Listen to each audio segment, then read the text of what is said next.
One of the deepest wounds after betrayal isn't just what he did, it's what makes you believe about you. Wow. Wow. If mm, that hit me right away. It's what makes you believe about you. Everything you thought about you. How you woke up in the morning, how you kiss each other goodbye for the day, how you welcome each other at night, how you recap. Is it enough? Was I enough? Betrayal rocks the foundation of who you think you are. And that makes sense. Mm-hmm.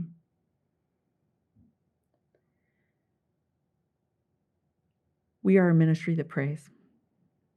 And something that we do regularly on Wednesdays is pray for our clients. Not by name, of course, but we pray collectively. And something that came up was this message to offer women that you are not replaceable. You're not. You're not. I can almost hear the pushback, but he chose, but he did, but I didn't, right? Mm-hmm. You are not replaceable. You are not replaceable. And that hits. And that is a truth I want us to get back to and get to. And you don't believe it. Mm-hmm. You're listening and you don't believe it. And we get it. Mm-hmm. Right, because you say, I have facts. Right. Real facts. Mm-hmm. I have a timeline. Mm-hmm. I have credit card receipts. I've got data on the phone, screenshots. I've got it all. I was replaced. Yeah. You are not replaceable. Right, your being is not replaceable. Right. Your worth and your value are under attack and stripped and torn apart through betrayal. And you are not replaceable. Mm-hmm. What's the belief underneath that statement that I was replaceable, I am replaceable? What does that mean to these women who've been betrayed? What are they believing? I thought I was special. Oh. Mm-hmm. I thought, and he made me feel special, the only one, unique. We had something special. Mm-hmm. It was between us. And a lot of women feel that way. Mm-hmm. And a lot have this other snagging sense. Like, I am not sure I'm special. I'm not something is going on. There's distance. There's avoidance of me. My gut is just also saying something's going on. Mm-hmm. I felt that and I don't anymore. So I didn't matter in a unique way. Or anyone could have filled my place. Someone did fill my place. And they do on a regular basis if there's consistent pornography.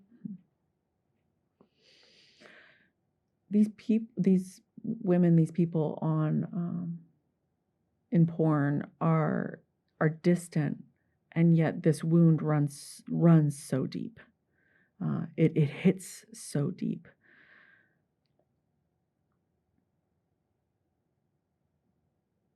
feel like this is, there's those if-then statements. If only, like in our conversation with Tammy Gustafson, if you haven't listened to that, go back. Please, Because that was yes. a great one. Tammy was amazing. But these if-then statements, if only I had a flatter stomach, if only we had sex more, if only I showed up different, if only I was different, then he'd choose me. Or then this wouldn't have happened. Or then we'd still be together. Right. I need to change something about me to keep his attention, to keep his affection. It's about me. And that is the lie. That's the lie. I wonder if you're listening and this is hitting you as truth for you, that you think you are replaceable. Is there an if-then statement that you can write out, that you can scribble out right now? No, Anne, no, Andrea, if only this, then that. I would encourage you to bring that to Jesus. To open your hands and say, look, this is what I'm believing. Name it, write it, voice it.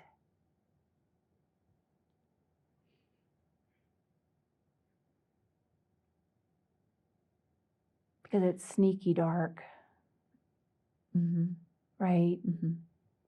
And it takes a lot to locate these feelings. Excuse me. But they're there, and they're dark, and they're sneaky. And when you can identify that lie and it can seem so simple, so write it down, name it. But when you can identify it, when you can name it, you're taking a little bit of power back. And especially when you say, Jesus, here, I don't know what to do with this. But I wonder if this is a lie, or I'm mad about this, or I'm sad about this. Or you come to a coaching session and say, this is what it is. And if you're identifying something like that, share it with us. We have a fan mail section at the end of the podcast that we would love to hear, to pray through some of those lies for you and with you. But those become the opportunities for healing. Not that it comes right away. I don't want to promise that. But oh my gosh, if you can even name it, that is massive step one for you. Right, because you're listening to it, and then you're feeding it, and then you're maybe then even acting on it, like, right, just over-exercising, I've got to change this about me. I'll become that. So, and basically, so that. Right. It feels like a counterweight. When you've got this, and if you're not watching, I've got my hand, one lower and one higher. The one that's lower is the credit card receipts, is the screenshots, is the all the evidence that you have proving I am replaceable. And then when you can name it, oh my gosh, you start to tip the balance just a little bit, just a little bit. It's worth naming it.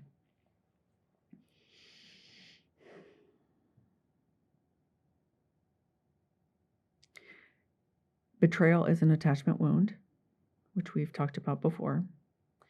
And so how do you even begin to heal an attachment wound when you are moving from this place of I'm replaceable? Because it's so deep. Because it hits your identity. The very core of who you are. Yeah. And in safe places, then if you can name the if and then the then, name what is attacking your identity, Mhm. then there's light and there's possibilities that that thought could be a lie. That thought can be challenged. Mhm. That thought then can have options to believe more truth. Mhm. Mhm. And I'm going to just throw this in, maybe it's early in our discussion, but most likely this betrayal started a long time before you. That Mhm. your spouse's, your boyfriend's, Mhm. your fiance's addiction Mhm. or finding life and love outside of your relationship started a long time before you, Mhm. early in their life. Yeah. Through a lie. Mm-hmm.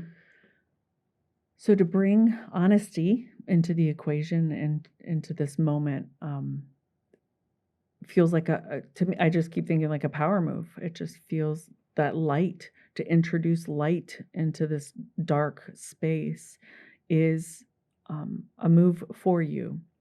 And I can't help but feel when the wives that I've talked to, the girlfriends that I've talked to start to feel angry, that it's because their deep, even deeper inherent worth is fighting.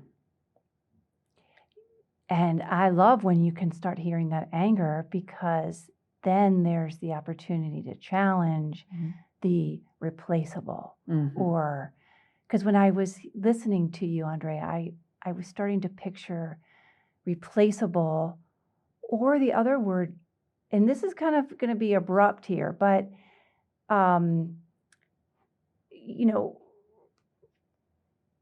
like trash, right? Like, am Mhm. I Mhm. like just something replaceable? Am Mhm. I throwing it away? Like, Mm. discard me? And no, no. No. And that is what betrayal is attacking. Mhm. And we want to bring light to it and name it and talk about it today, because it's, it's an awful feeling. Oh my gosh, yeah. And so I don't know how you grew up, but anger for me was not like really allowed. So if you're starting to feel something, you're like, this is uncomfortable. I wonder if that rising up within you is who God actually made you to be and believes in you and says about you, trying to rise up through this lie Mm-hmm. and through this darkness. So sit with it. Work through it. Scream through it. Mm-hmm. Tell somebody. Tell somebody. Mm-hmm. Yeah, like if you're waking up with your jaw clamped shut, if you're waking up with an ache on the side of your face, we hold anger in our jaws. And so if you can put your tongue at the top roof of your mouth right behind your top teeth and just hold it there, it relaxes the joint.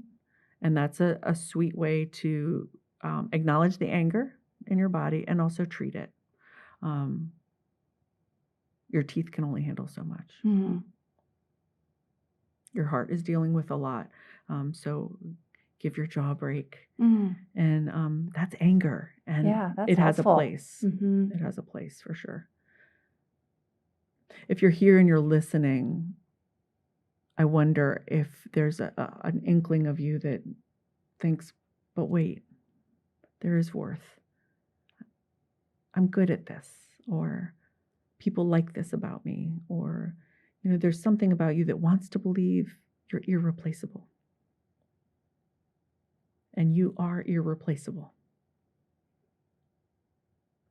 Yes, you have this divine essence made in the image of God. And it's being attacked, it's being shot down, it's being covered up. Mm. It's being harmed. Mm-hmm. Mm-hmm.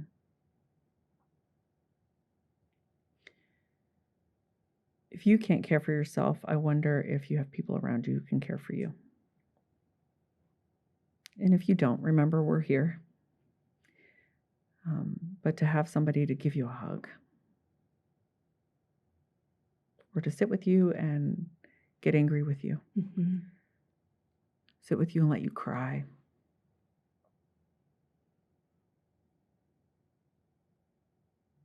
It's worth the work.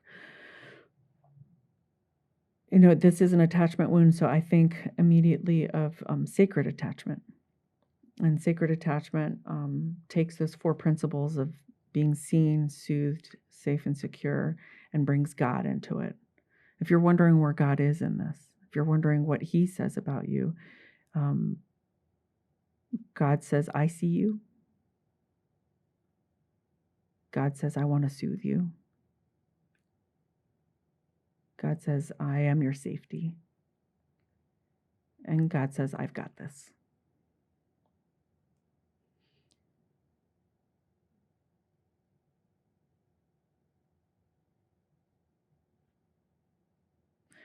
Having his voice be the loudest right now, that's hard. Because we've got the inner critic in our own head, our own shame, and then this comparison voice, right, that comes in. Yeah, that comparison voice is ugly and strong. Mm-hmm. Mm-hmm.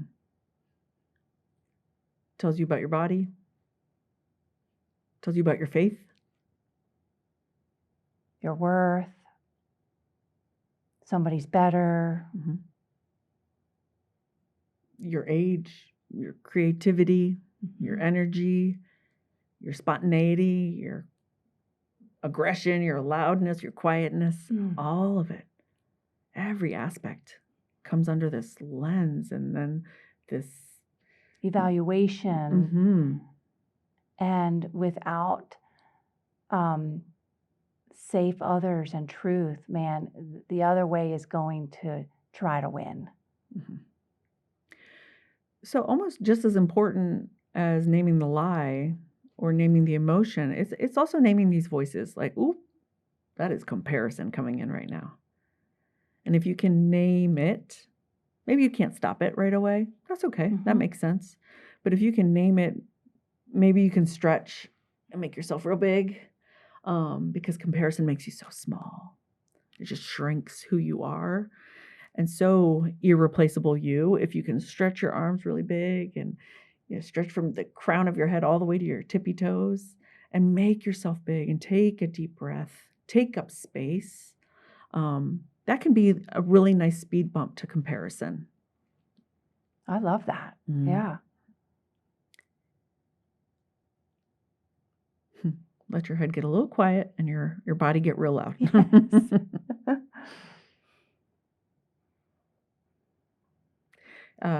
Also, naming comparison is good because you're comparing yourself through his eyes, or for what you think his eyes are looking for, and not through your lens. Mm-hmm. And this quote just came to my mind. It's an old quote from a good friend. When we compare, we despair. It's automatic. So that speed bump is really important then. Mm-hmm. So the speed bump could be a good stretch. What else have you found is good for quieting comparison, that comparison voice? Well, I mean, what are you spending time looking at? Don't. I know, That's did good. I have to go there? That's good. That's real good. Right? Mm-hmm. Despair, doom scrolling. We kind of want to confirm our negative thoughts because of, right, that attachment wound. Mm-hmm. But how much time, it's not, I'm not dogging it, but how much time are you scrolling, looking, comparing, evaluating yourself against unmatchable Right. right? Right. Unmatchable. We know that. You know, pornography, the industry is just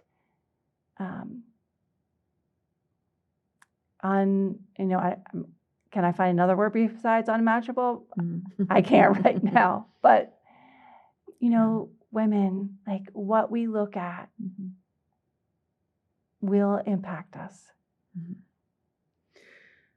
And deciding to doom scroll and look up more of what you are not, or what you've decided you're not, saturates, marinates yourself in the lie, versus saying no and choosing something different. Look outside of yourself. Look, Kurt Thompson always talks about beauty, because beauty gives us pause. So go to the Museum of Art, go to the garden, go to your dog. Go to a mountain, look up pictures of mountains, the depths, the creativity of God, the wonder of God, the beauty of God, to restore our lens, right? It unfortunately, right, betrayal robs the lens of how we see ourselves. Right. So stop looking through the replaceable lens. What does the irreplaceable lens look through?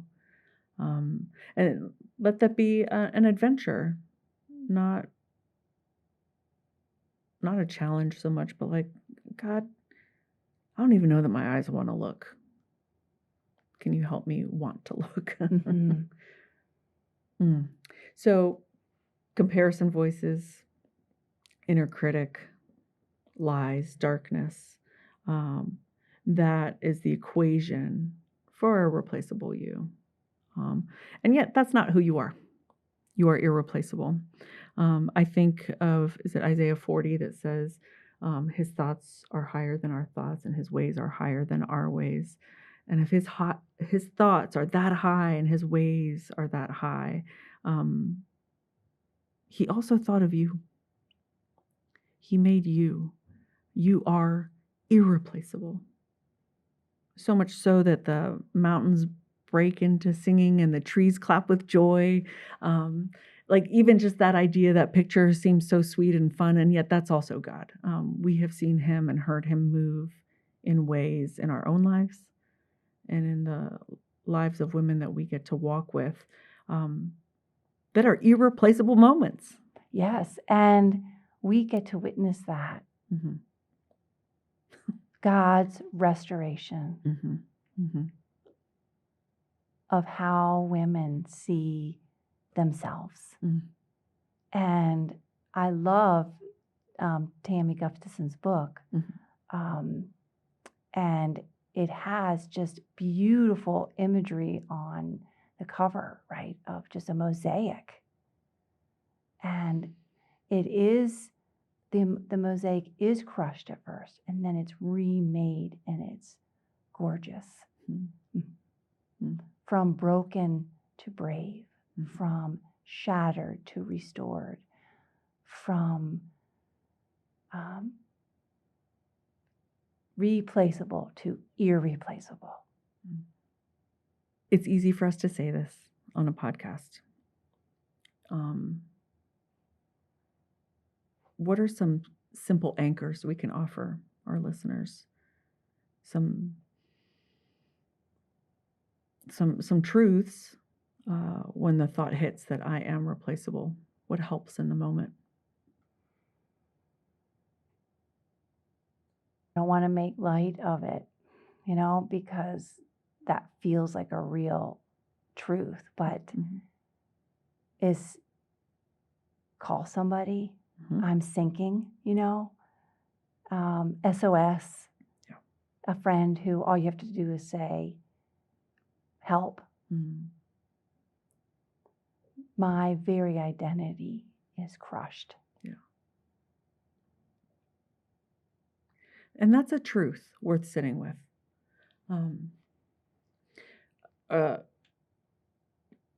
St. Augustine says hope has two beautiful daughters, and their names are their names are anger and courage. Anger at the way things are, and courage to see that they don't remain as they are. So I hope that kind of hope that involves both anger and courage can move you through heart, mind, and body, this idea to this truth that you are irreplaceable. And just the fact that we are talking about it is opening the door to more conversation. Mm-hmm. Mm-hmm. And in some ways, yes, we're going to talk about this. And we did today because you're feeling it. You're feeling replaceable. Mm-hmm. And we're countering it today. Not perfectly, but we have invited you into another possibility.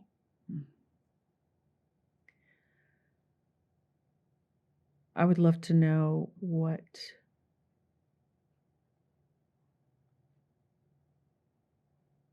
is one small shift that you can take today to loosen this belief. This is one, listening. Considering, just listening. Listen to it again and again and again. What's the story in, is it 2 Samuel, when Hannah wants a baby so bad, and she goes to the temple and she's crying her heart out and crying her heart out. And Eli comes to her and he thinks that she's drunk at first. Yeah. And she's like, no, I'm praying.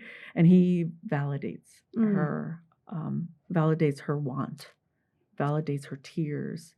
And he's like, keep going. And he leaves. And when she's done praying, the verse says that her countenance has changed. It's not that the situation is different. It's not that the marriage is redeemed. It's not that the baby is there. It's not that, but her countenance is different because she's unloaded it in a safe place and been validated. And so I pray that this conversation feels like either an invitation to unload or it feels like an unloading for you today. So glad we talked about this today. Mm-hmm.